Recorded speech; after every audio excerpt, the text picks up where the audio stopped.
Hi, everyone. It's Brendan Banahan here for We Make Fly Fishing Simple. My guest today is Bill Bullock, and Bill is I would say, the engine that's going to power our Battenkill Fly Fishing Festival here in late April and early May.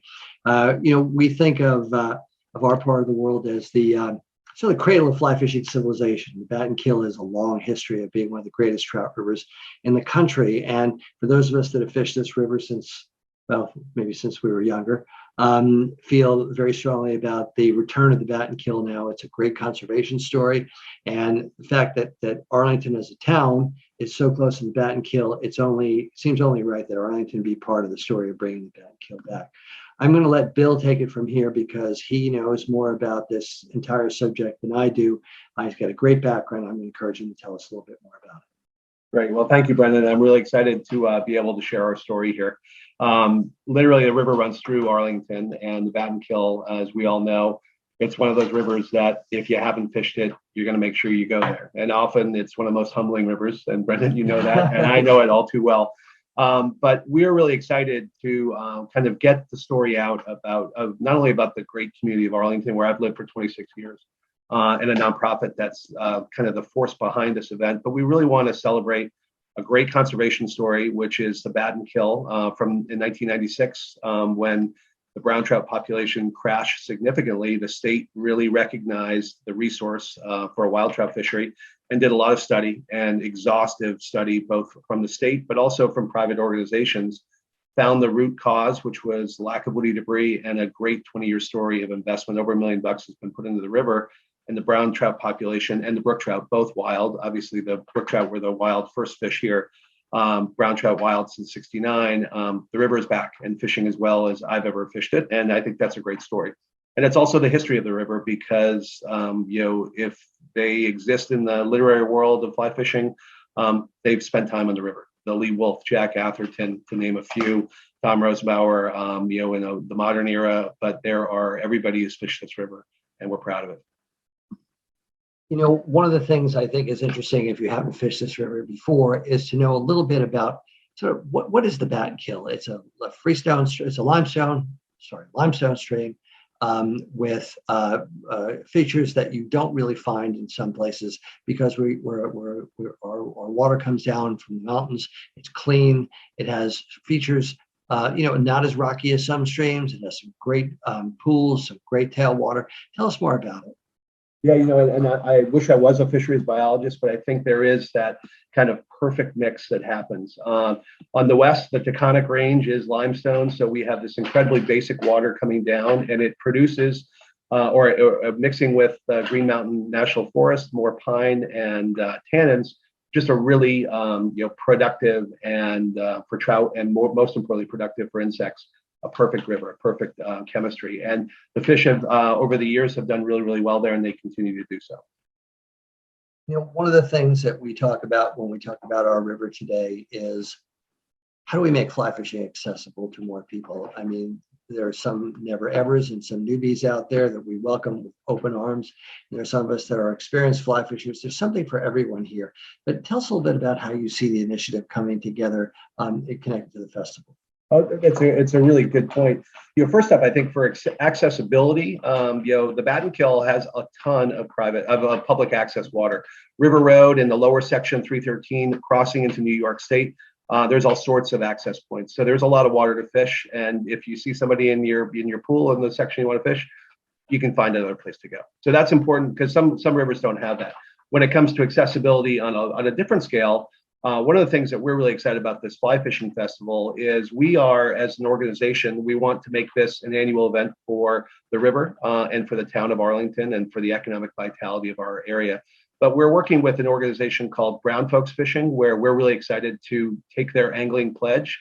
And as an organization, that means that we are going to be committed to making sure that the fly fishermen across the board are, welcoming and bringing people who don't have that, that mentor or somebody they've known over their life to bring them to sport. So we want to make sure that we're thinking about that to make sure that this great sport that we love so much continues across for generations.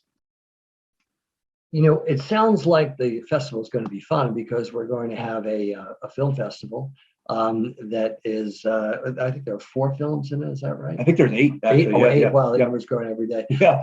We all know what happened with the last fly fishing movie, and that was a great thing. And as I've joked before, some of us were asked to kind of pitch that Brad Pitt role, but I was kind of tied up at the time. Bill probably feels the same way. Yes. We were on the short list. So at the end of the day, we're hoping that people do enjoy some of these films. They're some great films about fishing, some talk about the importance of conservation. We feel very strongly about the need to understand conservation. Without clean water, there is no fish. So tell us a little bit about the festival. There's some fun things planned. I'd love to hear more about it myself. Yeah, no, we're really excited. We chose this time because we knew that within the kind of the economic vitality of the region, April is still a shoulder month. The ski season's gone, it hasn't warmed up, but the end of April is when the Hendrickson hatch usually appears, and that is, in my opinion, one of the highlights of the year for me. And so the window is great, and we wanted to celebrate everything about this great river. So Tom Rosenbauer is a great friend of mine, and he loved the idea, and he's going to be our keynote speaker. He's going to give a presentation on Saturday, but our job is to offer a whole host of different speakers, guides, how-to series. We're going to have a casting area down at the rec park, which is across the street.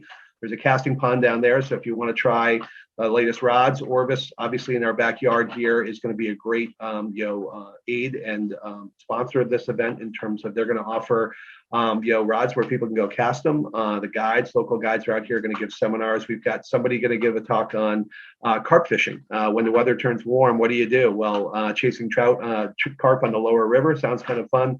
But we've got 4 or 5 really great guides who are going to talk about their approaches to fishing in southwestern Vermont. We've got Project Healing Waters and Casting for Recovery, 2 great nonprofits that are focused on using fly fishing as a means for therapy for both wounded veterans on the Healing Waters side and for cancer survivors for Casting for Recovery, and a host of others, including the conservation partners, Trout Unlimited, Battenkill Watershed Alliance, and the state of Vermont, who's done a great job in protecting our wild resource. Bill, how can people find out more about the event online? Oh, thank you. The best way to do it, vtflyfest.com is our short one. Flyfest.com. Also, the Arlington Common is the nonprofit behind this, and the Common just recently bought the Bacon Catholic Church right on Route 7A, right in the downtown Arlington, right where 313 comes, and that's the campus where all the events will take place. And the Arlington Common.org is a community center that we are focused on building a center for health, wellness, creativity, and education for the whole Arlington community. That's great. We encourage everyone, whether you just come to fly fishing or whether you've been a hard-bitten addict like the rest of us, it's going to be fun. We'll be among our own people, so to speak, our own fly fishing lunatics who we absolutely love. There'll be plenty to see and do. There's plenty of food. There's great accommodations. I know you hear this about every event, but it happens to be true in our case. So we encourage everyone to come out. Now I have another question. Sure. It's a very important question. We all have our favorite. We're not going to give away any secret fishing holes. Just not going to happen on this show. But what's your favorite rod? Oh, that's a great It question. doesn't have to be branded necessarily. It just has to be size. Yep. Well, a good friend of mine, Jim LePage, and Tom Rosenbauer would know this because we all worked at Orvis together. But there was a taper, the 844. It was a PM10 844, 8'4" 408. It was a laser, yet it could handle 7X if you were trico fishing, and I love that rod. My son broke it by accident, and they didn't replace it, so I have an 864 now, and it's pretty darn good. But if I find it, I keep on looking for an 844. So if you're out there and you like the PM10 Flex, it was a beauty. That's mine. There you go. I'm a big fan of 5-weight, and I have a nice little 3-piece 9-foot for 5. I also have my first graphite rod, which is a foreign find, and it's a 7.5-foot rod for 7. And let me tell you, if you hook up to one of our famous rainbows or browns in this river, you'll find that a 7.5 will teach you a lesson. Definitely. But it's fun. We encourage everyone to come. This is less a promotion than it is just a good indication of our love of sport. So, Bill, if there's anything else you'd like to add, if not, we're going to get ready to get down and get busy. At the end of April is around the corner in the military. Definitely. Well, Brenda, thank you for inviting us. As I said, we know we'll have a great festival for everybody. If you like Vermont microbrews, we're going to have 4 of the best breweries on hand. We're going to have live music as well. So come on down. It's a great time to get out and see a new river. So we'd love to have you there.